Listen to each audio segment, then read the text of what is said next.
கிறிஸ்துவுக்கு அன்பானவர்களே, இந்த நாளுக்காக ஆண்டவரை சோத்திருக்கிறேன். உங்கள் மத்தியிலே பேசும்படியாக தேவன் கொடுத்த கிருபைக்காக தயவுக்காக சோத்திருக்கிறேன். ஆண்டவர் நம்மளோடு பேசும்படியாக ஆண்டு கொடுத்த வார்த்தைக்காக ஆண்டவரை சோத்திருக்கிறேன். ஆதியாகமம் 12ஆம் அதிகாரம் 2ஆம் வசனம் ஆண்டவர் சொல்கிறார், நான் உன்னை பெரிய ஜாதியாக்கி உன் பெயரை பெருமைப்படுத்துவேன் என்று சொல்லி ஆபிரகாமை பார்த்து சொல்லுகிறார். எனக்கு அருமையான தேவனுடைய பிள்ளைகளே, இந்த வார்த்தை மூலமாக ஆண்டவர் நம்மளோடு பேசும்படியாக கண்களை மூடி ஜெபம் செய்வோம். ஹல்லேலூயா, சோத்திரனப்பா. திருப்பாத நம்பி வந்தே கிருபை நிறை இயேசுவே, தமதண்டை கண்டடைந்தே தேவ சமூகத்திலே, தமதண்டை கண்டடைந்தே தேவ சமூகத்திலே, என்னை நோக்கி கூப்பிடையன்றே இன்னல் துன்ப நேரத்திலும், என்னை நோக்கி கூப்பிடையன்றே இன்னல் துன்ப நேரத்திலும், கருத்தா விசாரித்து என்னும் கனிவோடு என்னை நோக்கிடுமே, கருத்தா விசாரித்து என்னும் கனிவோடு என்னை நோக்கிடுமே. திருப்பாதம் நம்பி வந்தே கிருபை நிறை இயேசுவே, தமதண்டை கண்டடைந்தே தேவ சமூகத்திலே. நல்ல ஆண்டவரே சோத்திரனப்பா, இந்த நாளுக்காக ஆண்டவரே சோத்தரிக்கிறோம். நம்முடைய வார்த்தை மூலமாக எங்களோடு பேசும்படியாக செபிக்கிறோம். நம்முடைய வார்த்தையை கேட்கிற ஒவ்வொரு பிள்ளையுமேடும் உடைய வல்லமை கடந்து வரபடியாக செபிக்கிறோம். வார்த்தை அனுப்பி விடுவிக்கிறவர், தேற்றுறவர், ஆசீர்வதிக்கிறவர். I can to know the name of Jesus. எங்களோடு பேசுங்க. நாங்கள் நடியால் கேட்கிறோம் தகப்பனே. இயேசுவின் நாமத்தாலே ஜெயம் எடுக்கிறோம் நல்ல தந்தையே. அமேன், அமேன். எனக்கு அருமையான தேவ பிள்ளைகளை, இந்த நாளுக்காக ஆண்டவரை சோத்திரம். ஆண்டவர் ஆபிரகாமை பார்த்து சொல்லுகிறார், நான் உன்னை பெரிய ஜாதியாக்கி உன் பெயரை பெருமைப்படுத்துவேன் என்று சொல்லுகிறார். தேவ பிள்ளைகளே, அங்கே ஆபிரகாமை ஆண்டவர் அழைக்கிறார். 75 வயசுல அழைக்கிறார். அப்பொழுது தேவன் யாருங்கிறது தெரியாது. தேவனை அறியாத 75 வயசு வரைக்கும் ஆபிரகாம் அவன் கடந்து வந்தான். அறியாத தேவனை தொழுது கொண்டு வந்தான். இந்த வார்த்தை கேட்டுக்கொண்டு இருக்கிற தேவனுடைய பிள்ளையே, தேவன் அவன் பெயரை சொல்லி அழைத்தார். நம்முடைய தேவன் உங்களை உருவாக்கின தேவன். ஒரு தகப்பனுக்கு தான் தெரியும் அந்த பிள்ளையோட பேர் தகப்பனுக்கு தான் தெரியும். அதே போல நம்மளை வானத்து பூமி உண்டாக்கினவர், சகல மனிதர்களையும் சகல நாட்டுக்கு மிருகலை காட்டு மிருகளையும் உருவாக்கின தேவன் அவருக்கு தான் தெரியும். ஆனால் எனக்கு அருமையான தேவனுடைய பிள்ளை ஆபிரகாமை பார்த்து சொல்லுகிறார், நான் காண்பிக்கும் தேசத்துக்கு போ, உனக்கு நான் பெரிய ஜாதியாக்குவேன் என்று சொல்லுகிறார். அப்பொழுது இவ்வளவு காலம் யாரும் நம்மளை பேர் சொல்லி அழைக்கவில்லை என்று சொல்லி ஆபிரகாம் அந்த வார்த்தைக்கு அவன் என்ன பண்ணது, நான் செவி சாய்த்தான் என்று வேதத்திலே பார்க்கிறோம். அவர் சொல்லுகிறார், நீ உன்னுடைய தேசத்தை விட்டு நீ கடந்து வா என்று சொல்லுகிறார். உன் தேசத்தை விட்டு, அந்த தேசத்தில் உள்ள பழக்க வழக்கங்களை விட்டு நீ வெளியில வரணும். இந்த வார்த்தை கேட்டுக்கொண்டிருக்க தேவ பிள்ளைகளே, ஆபிரகாமை போல உன்னை பெரிய ஜாதியாக்க வேண்டும், உன்னை பேரை பெருமைப்படுத்த வேண்டும், உன்னை ஆசீர்வதிக்க வேண்டும் என்றால் உன் தேசத்துல இருக்கிற பழக்க வழக்கங்கள்ல நீ இருந்து வெளியில வரணும். எந்த தேசத்துல இருக்கிறாயோ, எந்த கிராமத்துல இருக்கிறாயோ, எந்த பட்டணத்துல இருக்கிறாயோ, அந்த பட்டணத்துல இருக்குள்ள பழக்க வழக்கங்களை போல நீ இருக்கக்கூடாது. தேவனுடைய பிள்ளைகளை வேறு பிரிக்கப்பட்டவர்களாக காணப்பட வேண்டும், ஒரு வித்தியாசமாக காணப்பட வேண்டும். மனம் போல அவர்களோடு கூட நீ பழக்க வழக்கங்கள் இருக்கக்கூடாது. அதனாலதான் சங்கீதக்காரத்துல ஆண்டவர் 1ஆம் சங்கீதத்தை சொல்லுகிறார், துன்மார்க்குடைய ஆலோசனை பாபிகள் இருக்கிற இடங்களிலே நீ நிற்க கூடாது என்று சொல்லுகிறார். ஏன் அப்படி சொன்னார் என்று சொன்னா, அந்த பழக்க வழக்கிலிருந்து வெளியில வரணும் அப்படின்னு சொன்னா, கடந்த நாட்களில கொரோனா வந்தது. ஒரு மனுஷனுக்குள்ள இருந்த அந்த கொரோனானுக்குள்ள ஸ்பிரிட் இன்னொரு மனுஷனுக்குள்ள பரவுது என்றால், தேவனுடைய பிள்ளைகளை பாவிகள் துன்மார்க்குடைய பழக்க வழக்கங்கள்ல நீ நிற்கும் போது உனக்குள்ளே அது பரவும். அதனாலதான் ஆண்டவர் சொன்னார், உன் தேசத்தினுடைய பழக்க வழக்கங்களை விட்டு வெளியே வாய் என்று சொல்லுகிறார். அடுத்த ஆண்டவர் சொல்லுகிறார், உன் இனம் என்றால் ஜாதி. எனக்கு அருமையான தேவனுடைய பிள்ளைகளே, எங்க பார்த்தாலும் ஜாதி.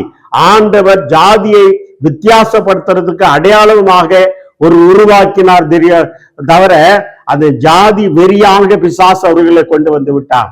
அதனாலதான் சொல்லுகிறார், ஒவ்வொரு ஜாதிக்குள்ள ஒவ்வொரு விதமான பழக்க வழக்கங்கள் இருக்கிறது.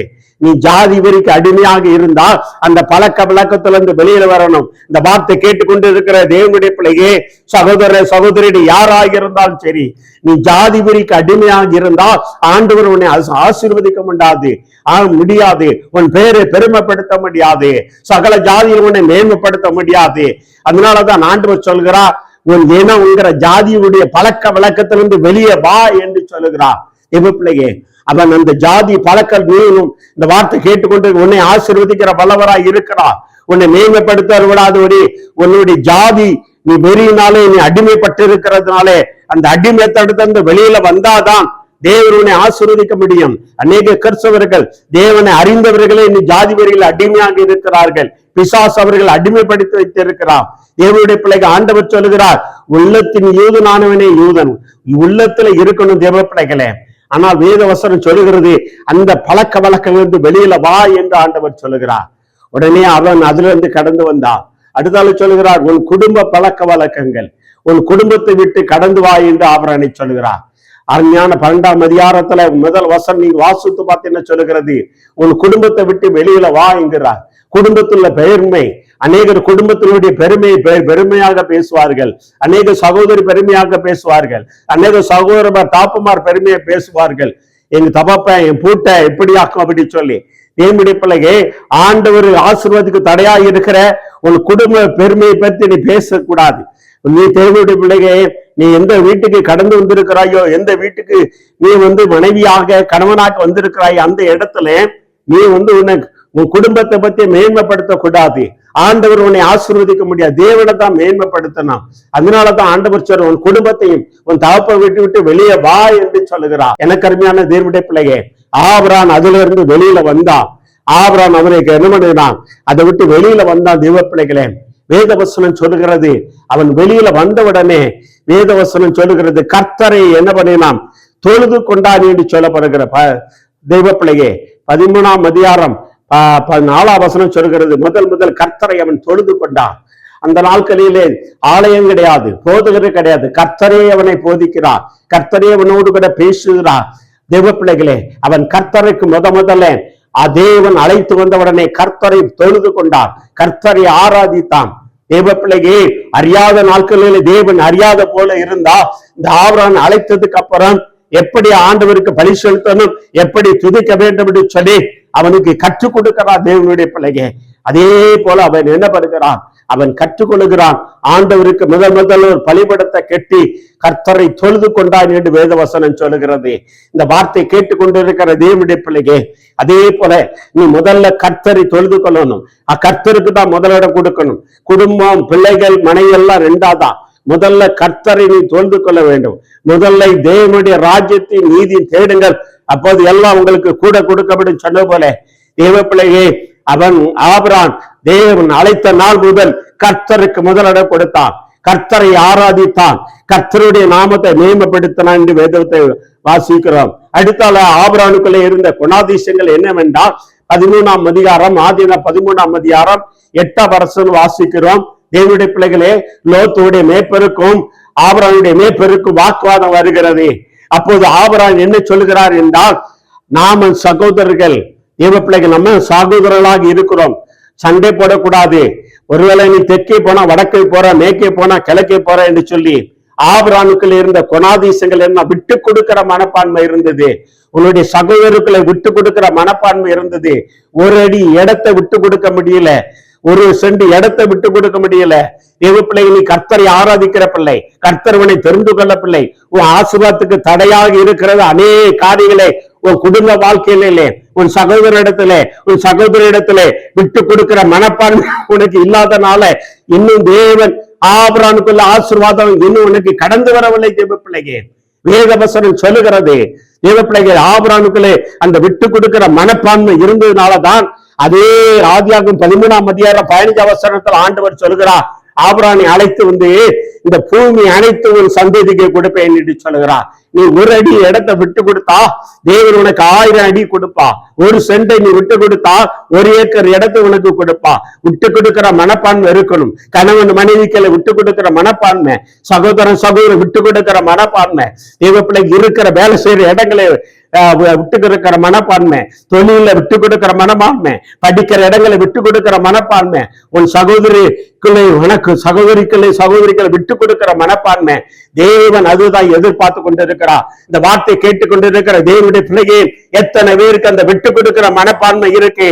தேவ பிள்ளை, நீ ஆசீர்வாதத்துக்கு தடையா இருக்கிற அநேக காரியங்கள் உன்னால விட்டு கொடுக்க முடியவில்லை. ஆபிரகாம் விட்டு கொடுத்தான். பாருங்க, நீ எந்த இடத்தை நாளுக்கு போயிடு சொல்லி அங்கே வேத வசனம் சொல்லுகிறது, லோத்து செழிப்பான இடத்தை, சோதோம் குமாரம் அந்த பட்டணம் அழியறதுக்கு செழிப்பான பட்டணமாக இருந்தது.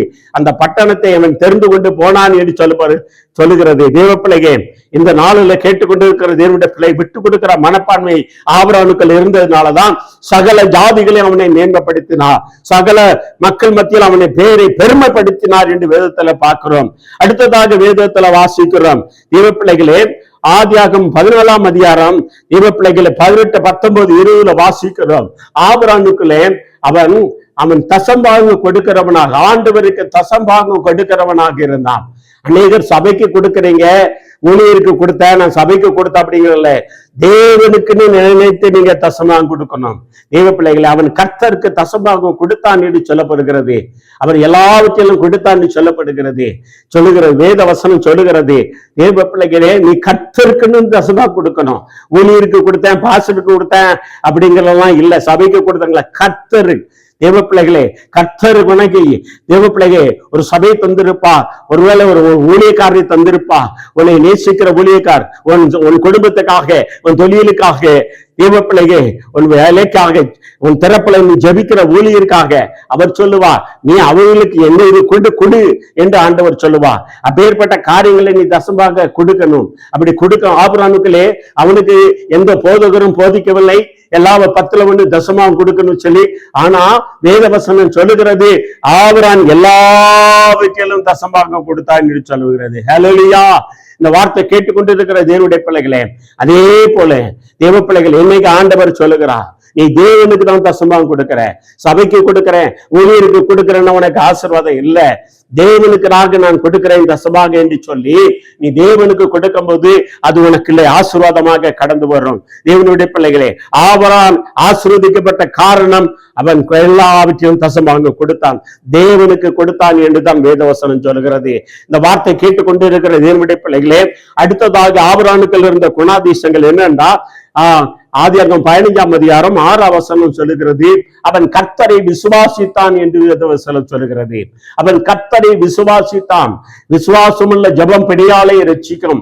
விசுவாசியே நீ பதறாதே என்று ஆண்டவர் சொல்லுகிறார். ஒரு போராட்டம் வரும் பொழுது, ஒரு பிரச்சனை வரும் பொழுது நீ ஒரு விசுவாசத்தை வாழ்க்கையை விட்டு விளைவிடக்கூடாது. ஆபிரகாம் கர்த்தரை விசுவாசிக்கிறான். ஐயோ, நான் போற தேசம் எப்படி இருக்குமோ, நான் போற தேசத்துல என்ன பாச பேசுவார்களோ அப்படிலாம் இல்ல.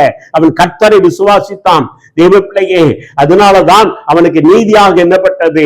கர்த்தர் அவனோடு கூட இருந்தா, அவன் செய்யற எல்லா காரியத்திலும் கூட இருந்தா. நீ விசுவாசத்தால் தேவனுடைய மகிமையை காண்பார்.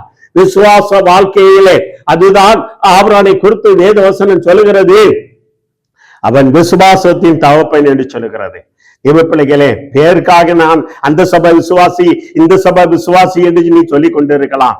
உன்னுடைய வாழ்க்கையில தேவ பிள்ளைகளே, தேவ சமூகத்துல தேவனை நீ விசுவாச வாழ்க்கையில நீ நடந்து கொண்டு இருந்தாயானால் இந்த ஆபிரகாமுக்குள்ள ஆசீர்வாதம் வரும். ஆபிரகாமுக்குள்ள பேரை போல உன்னையும் பெருமைப்படுத்துவா. அவன் உண்மையிலேயே ஆண்டவர் விசுவாசிக்கிறான்னு சொல்லி என்னுடைய வாழ்க்கையில அநேக காரியங்களை விசுவாசத்துல ஆண்டவர் அநேக அற்புதங்களை செய்திருக்கிறார். அதை நான் கண்டு களி கூர்ந்து இருக்கிறேன். விசுவாசம் இல்லாமல் தேவனை தரிசிக்க முடியாது. விசுவாசம் இல்லாமல் உன் வாழ்க்கையில, உன் குடும்பத்தில் தேவன் அற்புதங்களை செய்ய முடியாது. பேருக்கு உதாரணத்துக்கு விசுவாசம் தகப்பன் என்று சொல்லப்படுகிற ஆபிரகாமுடைய வாழ்க்கையிலே அவன் தேவனை விசுவாசித்தான் என்று சொல்லப்படுகிறது. எந்த நிலைமையிலும் நீ அவரை விசுவாசத்தை விட்டு விலகி போக கூடாது. தானியேல் 22, 22, 23, தானியேல் 6ஆம் அதிகாரம் 22, 23 சொல்லுகிறது, அவன் கர்த்தரை விசுவாசித்தான். தெய்வ பிள்ளைகளை. அதனால சிங்கங்களின் வாய்களை ஆண்டவர் கட்டி போட்டார் என்று சொல்லுகிறது. ஒரு இக்கட்டான சூழ்நிலை, ஒரு போராட்டமான பிரச்சனைகளே, தேவன் எந்த பிரச்சனை வந்தாலும் தேவன் விசுவாச வாழ்க்கை விட்டு நீ விலகி போக கூடாது. தேவ பிள்ளையே, இந்த வார்த்தை கேட்டுக்கொண்டு இருக்கிற தேவ பிள்ளையே, நான் அந்த சபை விசுவாசி, நான் விசுவாசிக்கிறேன்னு சொல்லி பேருக்கு சொல்றதல்ல, அந்த விசுவாசத்துல நிலை நிற்கிறது தான் பெருமை. அது போல ஆபிரகாம் அந்த விசுவாசத்துல நிலை நின்றான் தேவ பிள்ளையே. அதனாலதான் ஆண்டவர் அவன் பேரை பெருமைப்படுத்தினார், சகல ஜாதிகள் அவனை மேன்மைப்படுத்தினார், இந்த உலகத்திலே அவன் சந்ததியை ஆசீர்வதித்தார். தேவ பிள்ளைகளே, உன்னுடைய ஆசீர்வாதத்துக்கு தடையாக இருக்கிற நீ தேவனை இன்னும் எக்கட்டு எல்லா சூழ்நிலையும் நீ தேவனை விசுவாசிக்கும் பொழுது தேவன் உன்னை என்ன பண்ணுவார்? ஆசீர்வதிக்க தேவனாய் இருக்கிறார். தேவ பிள்ளைகளே, அங்கே ஆபிரகாம் அதுதான் செய்தார். அடுத்ததாக சொல்லப்படுகிறது ஆதியாகமம் 20ஆம் அதிகாரம் 7ஆம் வசனம் 7, 17, 18 நீங்கள் வாசித்து பாருங்கள். தேவ பிள்ளைகளே, ஆபிரகாம் தன் சத்துருக்களுக்காக ஜெபிக்கிறவனாக காணப்பட்டான். தன் மனைவி சாராளை அந்த நாட்டு ராஜா அபிமெலேக்கு ராஜா வந்து அவன் என்ன பண்ணி விட்டான்? கொண்டு போயிட்டான். இந்த தாயார் ரொம்ப அழகா இருந்தவுடனே அவன் கொண்டு போய் விட்டான். ஆண்டவர் என்ன பண்ணுகிறார்? அந்த ராஜாவை இடத்துல சண்டை போட முடியாது, ஆபிரகாம் சண்டை போட முடியாது பாருங்க. ஆனால் ஒன்று செய்தான். அங்கே வேதவசனம் சொல்லுகிறது 20ஆம் அதிகாரம் 7ஆம் வசனத்துல அந்த ராஜாவை ஆண்டவர் கடிந்து கொள்கிறார். அது அவன் மனைவி, அவன் ஒரு தீர்க்கதரிசியாக்கும், அவன் உனக்காக வேண்டுதல் செய்கிறவன். அப்படி என்றால் என்ன? அவன் இந்த ராஜாவை எதிர்த்து நம்ம போராட முடியாதுன்னு சொல்லி தேவ சமூகத்துல விண்ணப்பம் பண்ணுகிறான். ஆண்டவர் என்ன பண்ணினார்? உடனே ஒரு ராஜாவா இருக்கலாம், மந்திரியா இருக்கலாம், கலெக்டரா இருக்கலாம், யாரா இருக்கலாம், ஒரு காரியத்தை குறித்து உங்களுக்கு விரோதமாக யார் எழுப்பினாலும் சரி, நீ தேவ சமூகத்துல உனக்கு சத்ருவா இருந்தாலும் சரி, ரவடியாக இருந்தாலும் சரி, தேவ பிள்ளைக்கு அவனுக்காக நீ தேவ சமூகத்துல ஜெபிக்கும் பொழுது தேவன் அவரை கடிந்து கொள்ளுவார் என்று வேதத்துல பார்க்கிறோம். இந்த ராஜாவை கடிந்து கொண்டார். அவன் மேல கை வச்சா அவன் சந்ததி அழிஞ்சு போகும், உன் தேசம் அழிந்து போகும் என்று ஆண்டவர் சொல்லுகிறார். உடனே பாருங்க, அவன் என் சகோதரியே என்று சொல்லவில்லையா என்று சொல்லி, அதனாலதான் ஆண்டவர் சொல்கிறார், நான் அதனாலதான் அவனை தடுத்தேன், உத்தமமாக நடந்ததுனால தடுத்தேன், அவனை அனுப்பிவிடு என்று சொல்கிறார். வேதவசனம் சொல்லுகிறது, அந்த தேசத்துல அவனுடைய மனைவியை அவன் கடத்தி போன நிமித்தம் அந்த தேசத்துல கற்பத்தின் கனியை எல்லாம் தேவன் என்ன பண்ணியிருந்தாராம்?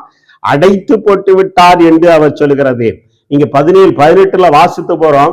மறுபடியும் ஆபிரகாம் அந்த தேசத்துக்காக மக்களுக்காக ஜெபித்த பொழுதுதான் அந்த தேசத்தை ஆசீர்வாதம் உண்டானது, கற்பத்தின் கனி திறக்கப்பட்டது என்று வேதத்துல வாசிக்கிறோம். இந்த வார்த்தை கேட்டுக்கொண்டிருக்கிற தேவ பிள்ளையே, ஆண்டவராகிய இயேசு கிறிஸ்து சொல்லுகிறார், தேவ பிள்ளையே, எங்கே உன் சத்துருவுக்காக ஜெபியுங்கள் என்று மத்தேயுவிலே சொல்லுகிறார். உன் சத்துருக்காக ஜெபம் செய்யுங்கள், உன் சத்துருக்காக ஆசீர்வாதங்கள் சொல்லுகிறது. தேவனுடைய பிள்ளைகள் வந்து உங்களுக்கு எந்த மனுஷன் சத்துருவாக இருக்கானோ அவர்களுக்காக நீ ஜெபிக்கும் பொழுது தேவன் உங்களுக்காக யுத்தம் பண்ணுவா.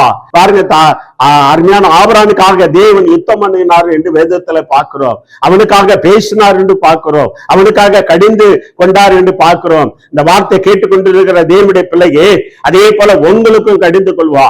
உங்களுடைய வேலை ஒரு ராஜாவையோ ஒரு மந்திரியோ எம்எல்ஏயோ ஒரு பெரிய ரவுடியோ உங்களால எதிர்க்க முடியாது. ஆனால் நீங்க தேவ சமூகத்துல ஜெபிக்கும் பொழுது நிச்சயமாக ஆண்டவர் என்ன பண்ணுவார்னா உங்களுக்காக யுத்தம் பண்ணுகிற தேவனாய் இருக்கிறார். நான் ரட்சிக்கப்பட்ட நாட்களில எனக்கு அருமையான எங்களுடைய வீட்டு தருணையில அருமையான ஒரு சாரை வியாபாரி வந்து டெய்லி சாயந்தரம் வேலையில வந்து குடிச்சிட்டு பாட்டில போட்டு உடைப்பார். 5 மணி ஆயிட்டா போதும். என்னுடைய மனைவி டியூஷன் எடுத்துக்கிட்டு இருப்பாங்க, இவர் கரெக்டா வந்துருவாரு. நான் சொல்லி பார்த்தேன் தேவ பிள்ளைகளே, ஆனா கேட்கல. பாருங்க, நான் வீட்டுக்குள்ள போய் ஜெபிக்க ஆரம்பித்தேன். என்ன 5 நாள் இப்படியே நடந்து 6வது நாள் திடீர்னு போலீஸ் அதிகாரிகள் வந்து அந்த சாராய வியாபாரியை அடித்து அவர்கள் போலீஸ் ஸ்டேஷனுக்கு கொண்டு போய் விட்டார்கள். எனக்கு அருமையான தேவனுடைய பிள்ளைகளே, மாம்சத்துல நம்ம யுத்தம் பண்ணக்கூடாது. தேவனுடைய பிள்ளைகள் மாம்சத்துல யுத்தம் பண்ணக்கூடாது. யுத்தம் கர்த்தருடையது என்று சொல்கிறார். அதே போல ஆபிரகாமுக்காக ஆண்டவர் யுத்தம் பண்ணினா சத்துருக்காக ஜெபித்தா. அதே போல நீங்களும் நானும் இந்த சத்துருக்களுக்காக பக்கத்து விட்டால் நமக்கு எதிர்ப்பு இருக்கலாம், அவங்களுக்காக நம்ம ஜெபிக்கும் பொழுது கர்த்தர் பெரிய காரியங்களை செய்ய வல்லவராய் இருக்கிறார். இன்னைக்கு உங்க வாழ்க்கையில ஆண்டவர் அப்பேற்பட்ட காரியங்களை செய்ய வல்லவராய் இருக்கிறார். அந்த வார்த்தை கேட்டுக்கொண்டு இருக்கிற தேவனுடைய பிள்ளையே, ஆபிரகாமுடைய பேரை பெருமைப்படுத்த காரணம் அவனை பெரிய ஜாதியாருக்கு காரணம் அவன் விட்டு கொடுக்கிற மனப்பான்மை இருந்தது. அடுத்ததாக வேதத்துல பார்க்கிறோம், ஆதியாகமம் 22ஆம் அதிகாரம் 12ஆம் வசனத்துல வாசிக்கிறோம், ஆபிரகாமுக்குள்ள தேவ பயம் இருந்தது என்று பார்க்கிறோம். அவனுக்கு கர்த்தருடைய பயப்படுற ஒரு பயம் இருந்தது. தேவ பயம் இருக்கணும். நீ எந்த இடத்துல என்ன வேலை பார்த்துட்டு இருக்க, எந்த நிலைமையில இருக்க, தேவ பிள்ளையே, தேவனுக்கு தெரியாதுன்னு நினைச்சு கொண்டு இருக்காத.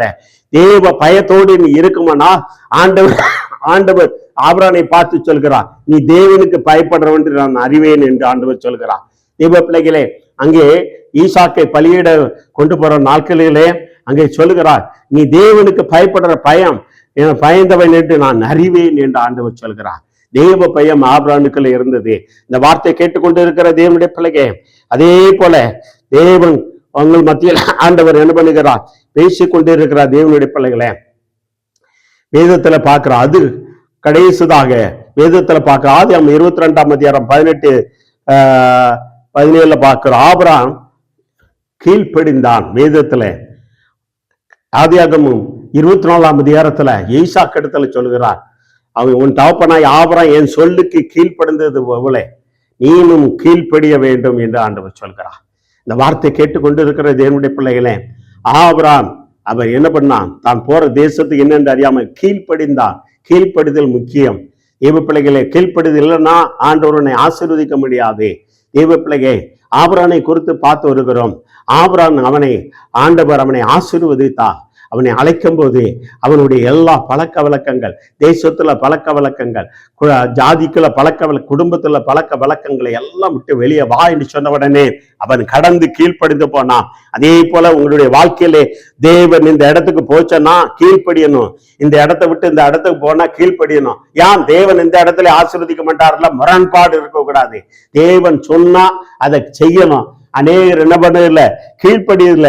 அநேக ஊழியக்காரருக்கு கீழ்ப்படுகிறது இல்ல, பெற்றோருக்கு கீழ்ப்படுகிறது அல்ல.